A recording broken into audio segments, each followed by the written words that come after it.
स्वागत है आपका हमारे YouTube channel MK race study पे। उम्मीद करते हैं सभी लोग स्वस्थ होंगे, बेहतर होंगे और आप सबकी तैयारी अच्छे से चल रही होगी। आज हम लोग डिस्कस करेंगे साइंस विज्ञान प्रैक्टिस सेट 7 टॉप 40 क्वेश्चन और हम लोग यूथ कंपटीशन टाइम्स इस बुक का सोल्यूशन कंप्लीट कर रहे हैं। इसमें हम लोग अभी पहले साइंस को कंप्लीट कर रहे हैं, उसके बाद में हम लोग गणित कंप्लीट करेंगे। हम लोग इसमें टोटल 1200 क्वेश्चन कंप्लीट करेंगे। टोटल 15 सेट हैं और हर सेट में 80 क्वेश्चन दिए गए हैं, तो 1200 क्वेश्चन कंप्लीट करेंगे, जिसमें 600 क्वेश्चन साइंस के हैं और 600 क्वेश्चन मैथ के होंगे। तो पहले हम साइंस को कंप्लीट कर रहे हैं। ये क्लास आपकी बीपीएससी शिक्षक भर्ती 3.0 एंड 4.0 के लिए रामबाण साबित होगी। इसके अलावा आप कोई भी एग्जाम देंगे जिसमें आपकी साइंस पूछी जाएगी, उन सभी के लिए ये क्लासेस इंपॉर्टेंट साबित होने वाली हैं। तो शुरू कर दोस्तों आज की क्लास। आज का पहला क्वेश्चन ये रहा स्क्रीन पे, क्वेश्चन नंबर 1। एक पिकोमीटर किसके बराबर होता है? 10 की घात -11 नहीं, 10 की घात 12 नहीं, ऑप्शन सी करेक्ट होगा, 10 की घात -12। एक पिकोमीटर जो होता है वो 10 की घात -12 मीटर के बराबर होता है। कितने? 10 की घात -12 मीटर के बराबर होता है एक पिकोमीटर। अगला क्वेश्चन, क्वेश्चन नंबर 42। यदि एक वस्तु का संवेग 3 गुना कर दिया जाए, वस्तु का संवेग 3 गुना कर दिया जाए तो इसकी गतिज ऊर्जा कितनी होगी? हम जानते हैं के बराबर होता है 1/2 mv²। अगर हम यहाँ पे ऊपर नीचे m से गुणा कर दें, के बराबर 1/2 गुणा और भाग कर दें तो हो जाएगा ऊपर m² b², और p बराबर हमारा होता है mb, और m² b² हो जाएगा m² b² हो जाएगा p²। तो यहाँ पे हम पुट कर देंगे k बराबर 1/2 m और ऊपर हो जाएगा p²। तो हमारा ये फार्मूला बन गया, k बराबर होता है p²/2m। k बराबर 1/2 mv² के बाद में ये भी आपको फार्मूला याद रखना है डायरेक्ट, और इससे ही आता है k बराबर 1/2 p²/2m। k बराबर p²/2m।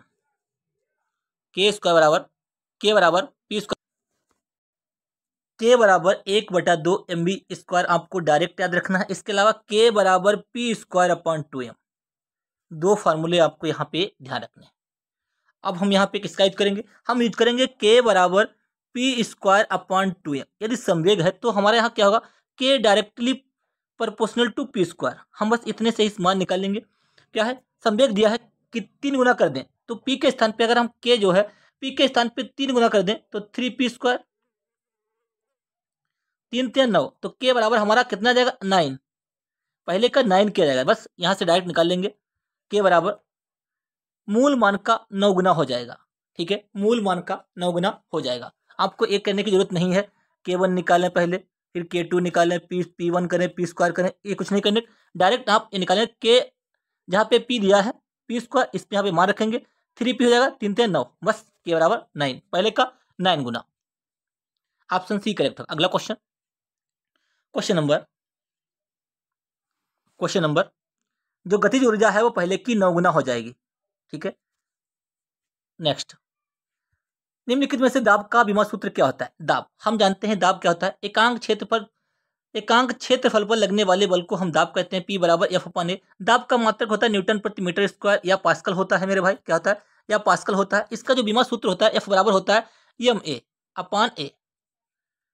द्रव्यमान को F बराबर P बराबर F/A,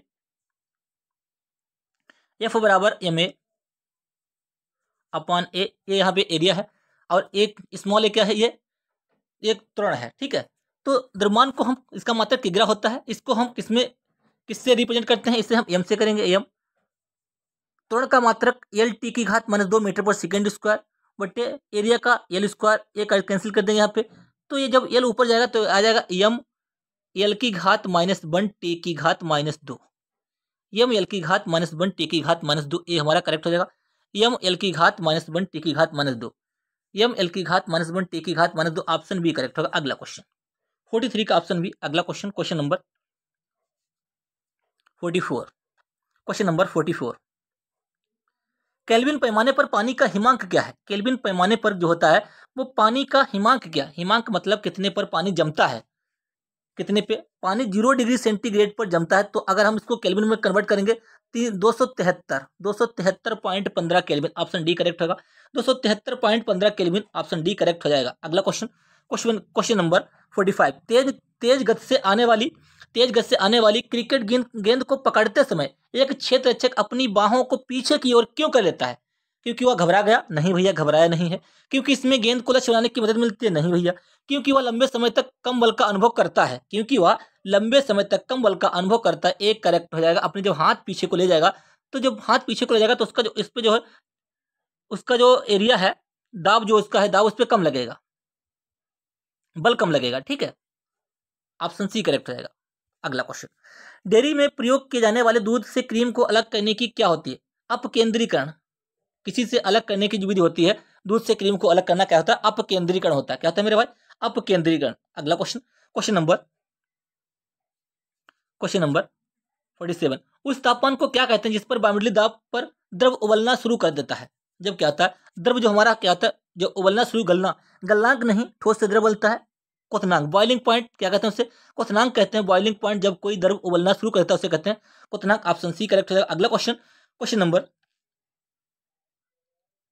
क्वथनांक जो होता है मेरे भाई, क्वथनांक जो होता है वायु दाब के साथ परिवर्तित होता है। क्वथनांक जो होता है वायु दाब के साथ परिवर्तित होता है, और वायु दाब के बढ़ने पर द्रव के क्वथन हेतु उच्च दाब की आवश्यकता होती है। दाब बढ़ने पर अगर हम दाब बढ़ाएंगे, यहाँ पे आपको एक पॉइंट और ध्यान रखना है, क्वथनांक जो होता है दाब के अनुक्रमानुपाती होता है। अगर हम दाब बढ़ाएंगे तो क्वथनांक भी बढ़ेगा, अगर हम दाब कम करेंगे तो क्वथनांक भी कम होगा। ये पॉइंट यहाँ पे आपको ध्यान रखना। अगला क्वेश्चन, क्वेश्चन नंबर 48, हवा में ध्वनि का वेग लगभग कितना होता है? हवा में ध्वनि का वेग कितना होता है? प्रकाश का वेग होता है मेरे दोस्त 3 × 10⁸ मीटर पर सेकंड। लेकिन हमसे पूछा है हवा में ध्वनि का वेग कितना होता है? 330 होता है क्या? 5000, 1500 मीटर? इनमें से कौन सा करेक्ट होगा? ऑप्शन बी, 330 मीटर प्रति सेकंड होता है। कितना होता है? 330 होता है, कहीं कहीं 331 मीटर पर सेकंड देते हैं। कितना होता है? 330 मीटर प्रति सेकंड हवा में वेग होता है। अगला क्वेश्चन, क्वेश्चन नंबर 49, सैटेलाइट से ली गई तस्वीरों में आसमान में अंधेरा नजर आता है, ऐसा क्यों होता है? अगर हम सैटेलाइट से कोई तस्वीर लेते हैं तो आसमान से अंधेरा नजर आता है, ऐसा क्यों होता है? वर्ण विक्षेपण नहीं होने के कारण, परावर्तन नहीं होने के कारण, परिकीर्ण नहीं होने के कारण, अपवर्तन नहीं होने के कारण। इनमें से कौन सा करेक्ट होगा? परिकीर्ण नहीं होने के कारण। ऑप्शन सी करेक्ट रहेगा। सैटेलाइट से ली गई तस्वीरों में आसमान में अंधेरा नजर आता है क्योंकि प्रकाश का परिकीर्ण नहीं होता है। उम्मीद करते हैं क्लास आपको पसंद आ रही होगी। क्लास को लाइक कीजिए, शेयर कीजिए। यदि आप चैनल पे पहली बार आए हैं तो बेल आइकन दबा लीजिए, जिससे कि मैं जो वीडियो अपलोड करूं आपको प्रॉपर नोटिफिकेशन मिलता रहे, और हमारे चैनल को भी सब्सक्राइब कर लीजिए। अगला क्वेश्चन, क्वेश्चन नंबर 50, एसी परिपथ में, एसी जो परिपथ होता है आमतौर पर निम्नलिखित में से किसके कारण शक्ति हानि होती है? प्रतिरोध और प्रेरक, केवल संधारित्र, केवल प्रेरक, केवल प्रतिरोध। किसके कारण हानि होती है? किसके कारण? केवल प्रतिरोध के कारण। ऑप्शन डी करेक्ट होगा। एसी परिपथ में पावर हानि केवल प्रतिरोध में होता है। पावर हानि केवल प्रतिरोध में होता है। हीट बराबर जो होता है, ई हीट बराबर होता है, हीट अनुक्रमानुपाती I²RT होता है मेरे भाई। कितना? I²RT। ये फार्मूला यहाँ पे आपको ध्यान रखना है। प्रतिरोध का मान जितना अधिक होता है पावर हानि उतनी ही ज्यादा होती है। नेक्स्ट क्वेश्चन, लोहे में जंग लगना इनमें से किसका सामान्य उदाहरण है? लोहे में जंग लगना भौतिक परिवर्तन है, ऊष्माक्षेपी है, रासायनिक है, या ऊष्माग्राही परिवर्तन है? लोहे में जंग लगना ये रासायनिक परिवर्तन है। रासायनिक परिवर्तन वो परिवर्तन होते हैं जिनमें हम दोबारा से रिवर्स वापस नहीं आ सकते। जैसे दूध से दही बनना, मैं बहुत बार बता चुका हूं, जिसमें हम दोबारा से वापस नहीं आ सकते। दही से हम दूध नहीं बना सकते। कैसा है? रासायनिक परिवर्तन है। लोहे में जंग लगने पर लोहे का भार पहले बढ़ता है फिर घटता है। क्या ध्यान रखना है आपको? लोहे में जंग लगने पर लोहे का भार पहले बढ़ता है, भार पहले बढ़ेगा बाद में घटेगा। ठीक है, रासायनिक परिवर्तन है। अगला क्वेश्चन, क्वेश्चन नंबर 52, निम्न में से कौन सा कार्बन का अपर रूप नहीं है? हीरा, ग्रेफाइट, फ्लोरीन, कार्बन डाइऑक्साइड। कौन सा कार्बन का अपर रूप नहीं है? कार्बन डाइऑक्साइड कार्बन का अपर रूप नहीं है। हीरा, ग्रेफाइट, फ्लोरीन कार्बन के ये अपर रूप होते हैं। अगला क्वेश्चन, क्वेश्चन नंबर 52, कार्बन का अपर रूप नहीं है फ्लोरीन। ऑप्शन बी करेक्ट होगा। क्वेश्चन नंबर 53, परमाणु बलों के सिद्धांत की खोज किसने की थी? जो परमाणु बल होते हैं इनके सिद्धांत की खोज किसने की थी? Hideki Yukawa, S N. Bose, J C. Bose, J J. Thomson. किसने की थी? हिदेकी युकावा ने परमाणु बलों के सिद्धांत की खोज की थी। परमाणु बल का जो सिद्धांत की खोज की थी वो हिदेकी युकावा ने की थी। एन बोस ने क्या किया था? इन्होंने बोसान कण की खोज की थी। किसकी? बोसान पार्टिकल की इन्होंने खोज की थी, बोसान पार्टिकल की। जे.सी. बोस ने क्रेस्कोग्राफ, जे.सी. बोस ने क्रेस्कोग्राफ की खोज की थी, क्रेस्कोग्राफ की। और जे.जे. थॉमसन ने भाई मेरे भाई इलेक्ट्रॉन की खोज की थी। किसकी? इलेक्ट्रॉन की खोज की थी जे.जे. थॉमसन ने। ऑप्शन ए करेक्ट होगा। अगला question, question number 54, copper sulphate का जलीय विलयन होता है। कॉपर सल्फेट का जलीय विलयन लिटमस को प्रभावित नहीं करता है। इनमें से कौन सा करेक्ट होगा? लिटमस को प्रभावित नहीं करता है। नीले लिटमस को लाल, कॉपर का सल्फेट का जो जलीय विलयन होता है वो नीले को लाल कर देता है। कैसा? नीले को लाल कर देता है। ऑप्शन बी करेक्ट हो जाएगा हमारा। क्वेश्चन नंबर 55, उस जर्मन रसायनज्ञ का नाम बताइए जिसने 1817 ईस्वी में तत्वों का त्रिरेख ट्राइड्स का समूहबद्ध दिया था। किसने दिया था? अष्टक नियम दिया था मेरे भाई, न्यूलैंड ने। अष्टक जो नियम दिया था वो न्यूलैंड ने दिया था। Dmitri Ivanovich Mendeleev, Johann Wolfgang Dobereiner, Henry Moseley, इनमें से कौन सा करेक्ट हो जाएगा जिन्होंने त्रिक नियम दिया था? त्रिक नियम इन्होंने दिया था। किसने दिया था? डोबेरिनर ने दिया था। ऑप्शन सी करेक्ट हो जाएगा। किसने? Answer option C. अगला क्वेश्चन, इन्होंने बताया था कि जैसे एल हो गया, इसमें हम एल फिर Na, एल Na के, इसका जो होता है ये इनका जब आधा करेंगे तो ए आ जाएगा। ठीक है, प्रमाण द्रव्यमान सब करेंगे आधा तो ए आ जाएगा बीच वाले का। यही त्रिक नियम होता है।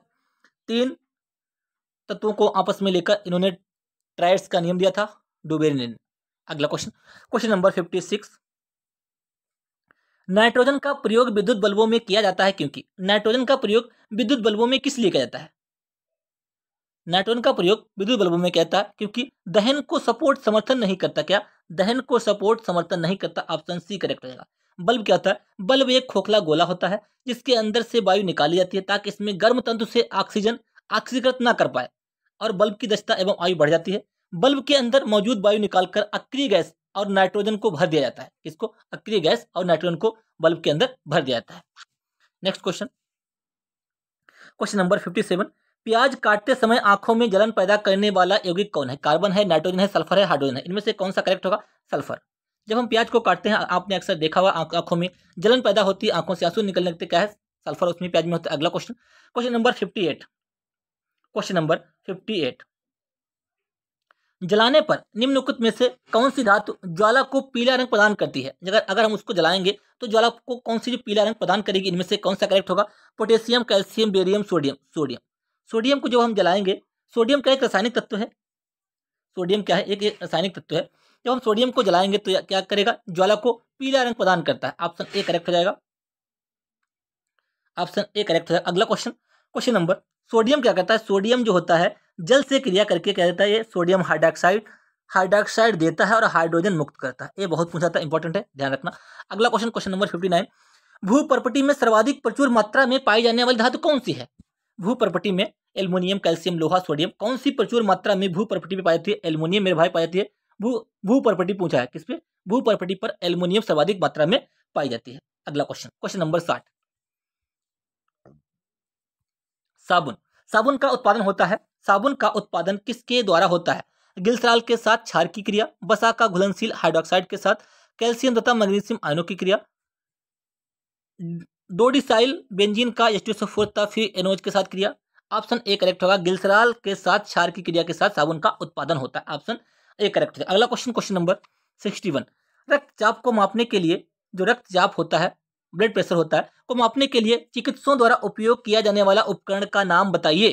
क्या? Echocardiogram, stethoscope, spirometer, sphygmomanometer. इनमें से कौन सा करेक्ट होगा? स्फिग्मोमैनोमीटर। ऑप्शन बी करेक्ट होगा।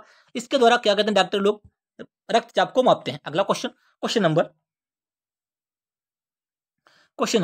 नंबर 62, हमारी जीवा पर कौन सा अभिग्राही रिसेप्टर स्थित होता है? हमारी जीभ हमारी होती है उस पर कौन सा होता है?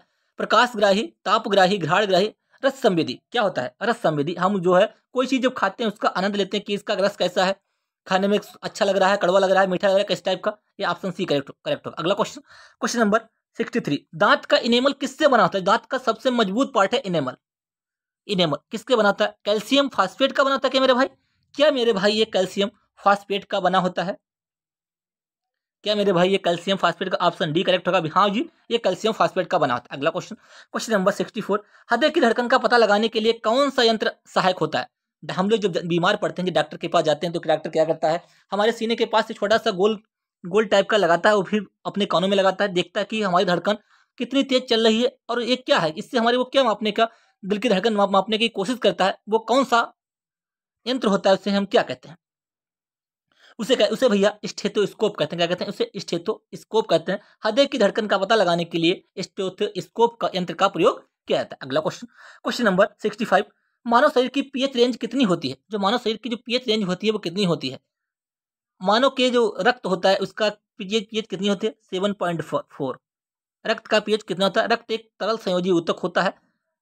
पीएच कितना था? 7.4। रक्त पीएच का मान किसने दिया? पीएच किसने खोजा था?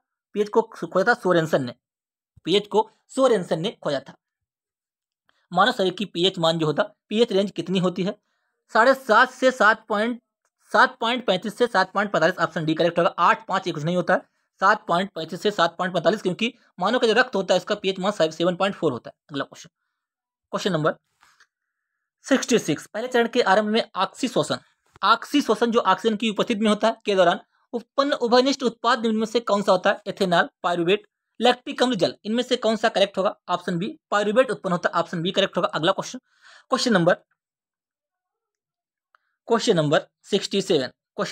67, निम्नलिखित में से कौन सा भाग प्रकाश को मानव आंख में प्रवेश करने की सुविधा प्रदान करता है? जो प्रकाश जो हमारी आंख में एंटर करता है, इसको कौन सुविधा प्रदान करता है? रेटिना, परितारिका, कार्निया, पुतली। क्या करता है इसको? कौन प्रदान करता है? हमारा कार्निया। मानव नेत्र क्या होता है? एक कैमरे की भांति होता है। इसका लेंस निकाय एक प्रकाश सुग्राही पर्दे से रेटिना या दृष्टि पटल कहते हैं पर प्रतिबिंब बनाता है। प्रतिबिंब कहाँ बनता है? रेटिना पे। अगला क्वेश्चन, अगर दान किया जाता है किसी को तो कार्निया दान किया जाता है। ध्यान रखना ये बात, कार्निया दान किया जाता है। आंख दान करने के संबंध में कार्निया का ही दान किया जाता है। नेक्स्ट क्वेश्चन, क्वेश्चन नंबर 68, मानव शरीर में पाई जाने वाली वह एकमात्र पेशी कौन सी है जो दोनों सिरों पर जुड़ी नहीं होती? एकमात्र पेशी कौन सी है जो दोनों सिरों पर जुड़ी नहीं होती? त्रिशिरस्क, जीभ, द्विशिरस्क, अभिवर्तनी। इनमें से कौन सा करेक्ट होगा? जीभ। मानव शरीर में पाई जाने वाली वह एकमात्र पेशी कौन सी जीव है जो दोनों सिरों पर जुड़ी नहीं होती? अगला क्वेश्चन, क्वेश्चन नंबर 69, निम्न में से कौन सा डिंब ग्रंथि हार्मोन का एक उदाहरण है? हार्मोन का एक उदाहरण कौन सा? Adrenaline, testosterone, thyroxine, oestrogen. डिंब ग्रंथि हार्मोन, डिंब ग्रंथि हार्मोन का एस्ट्रोजन क्या है? एस्ट्रोजन। एस्ट्रोजन क्या है? एस्ट्रोजन एक सेक्स हार्मोन होता है कि मेरे भाई, एक सेक्स हार्मोन होता है एस्ट्रोजन। एक सेक्स हार्मोन होता है जो महिलाओं के यौन और प्रजनन स्वास्थ्य को बनाए रखने के लिए आवश्यक है। जो महिलाओं में क्या करता है? महिलाओं में यौन और प्रजनन स्वास्थ्य को बनाए रखने के लिए आवश्यक है। एस्ट्रोजन हार्मोन डिंब ग्रंथि हार्मोन का उदाहरण है। ऑप्शन बी करेक्ट होगा। अगला क्वेश्चन, ऑप्शन ए करेक्ट होगा, डिंब ग्रंथि। Option A oestrogen. डिंब ग्रंथि हार्मोन का उदाहरण कौन है? एस्ट्रोजन। अगला क्वेश्चन, क्वेश्चन नंबर 70, केला किस विटामिन का एक अच्छा सोर्स है? केले में कौन सी विटामिन पाई जाती है? एक क्वेश्चन आपका बीपीएससी ट्रिक 2.2 में पूछा गया था। केला किसका अच्छा स्रोत है? कार्बोहाइड्रेट्स का। केला किस विटामिन का एक अच्छा सोर्स है? ए, सी, डी, बी। किसका है? केला में सबसे अधिक विटामिन B6 होता है। कितना होता है? कौन सा? B6। केला किस विटामिन का अच्छा स्रोत है? B6 होता है। केला विटामिन सी का भी एक अच्छा सोर्स है। इसके साथ केले में विटामिन ए, लोहा, फास्फोरस आदि पाए जाते हैं। केला किस विटामिन का एक अच्छा सोर्स है? विटामिन बी का अच्छा सोर्स है। एड्स रोग किसके कारण होता है? एड्स वायरस के कारण होता है मेरे भाई। किसके? वायरस के कारण होता है एड्स। अगला क्वेश्चन, क्वेश्चन नंबर, किस वायरस के कारण होता है? HIV वायरस होता है। जब एड्स होता है उसके लिए क्या होता है? एलिसा टेस्ट होता है मेरे भाई। क्या होता है? Elisa test.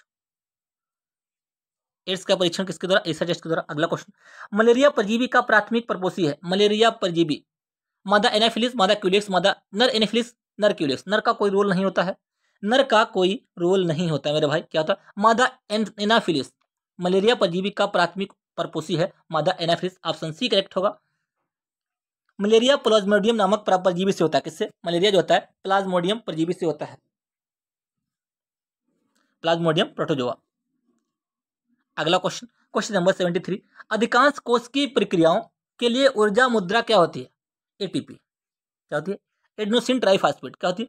Adenosine triphosphate. ऊर्जा मुद्रा क्या होती है? Adenosine triphosphate. कोशिका का पावर हाउस किसको कहते हैं? कोशिका का पावर हाउस मेरे दोस्त माइटोकॉन्ड्रिया को कहते हैं। अगला क्वेश्चन, क्वेश्चन नंबर 74, विकास का सिद्धांत किसके द्वारा प्रस्तावित किया गया था? विकास का सिद्धांत किसके द्वारा प्रस्तावित किया गया था? विकास का सिद्धांत किसके द्वारा प्रतिपादित किया गया था? Charles Darwin, Charles Dickens, Albert Einstein, Isaac Newton. किसके द्वारा? विकास का सिद्धांत मेरे भाई चार्ल्स डार्विन के द्वारा प्रस्तावित किया गया था। चार्ल्स डार्विन की एक पुस्तक है, कौन सी है? Origin of species by natural selection.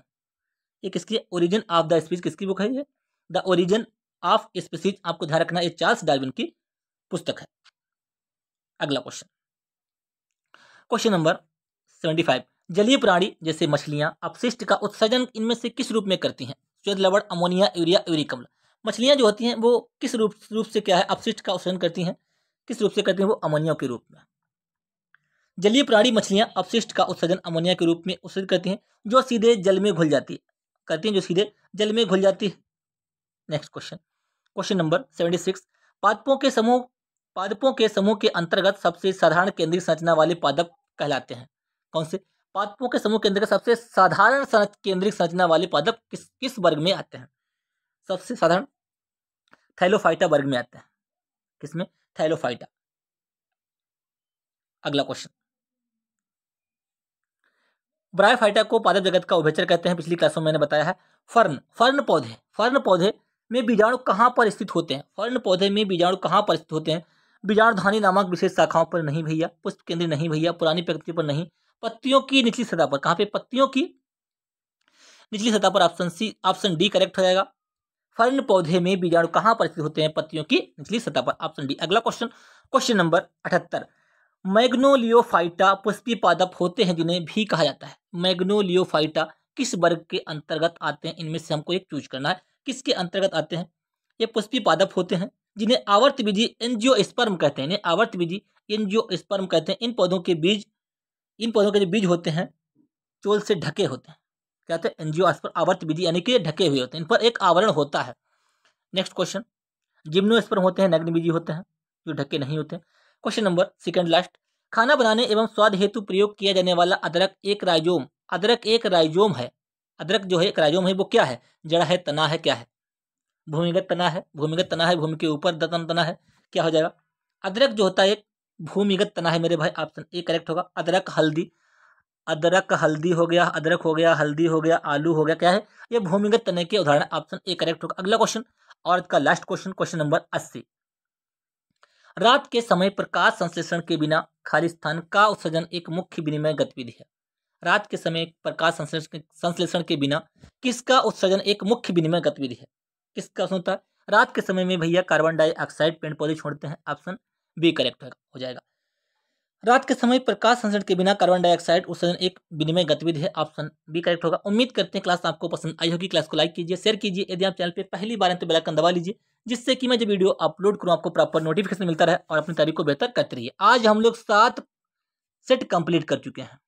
7 set 40 × 7 यानी कि 280 क्वेश्चन हमारे कंप्लीट हो चुके हैं। इसके अलावा मैंने कुछ एक्स्ट्रा भी बताने की कोशिश की है, वो भी आपको समझ में अच्छे क्वेश्चन मैंने बताए हैं। तो क्लास को लाइक कीजिए, शेयर कीजिए। यदि आप चैनल पे पहली बार तो बेल आइकन दबा लीजिए, जिससे कि मैं वीडियो अपलोड करूं आपको प्रॉपर नोटिफिकेशन मिलता रहे। क्लास को लाइक और शेयर एंड सब्सक्राइब करना ना भूलें। धन्यवाद।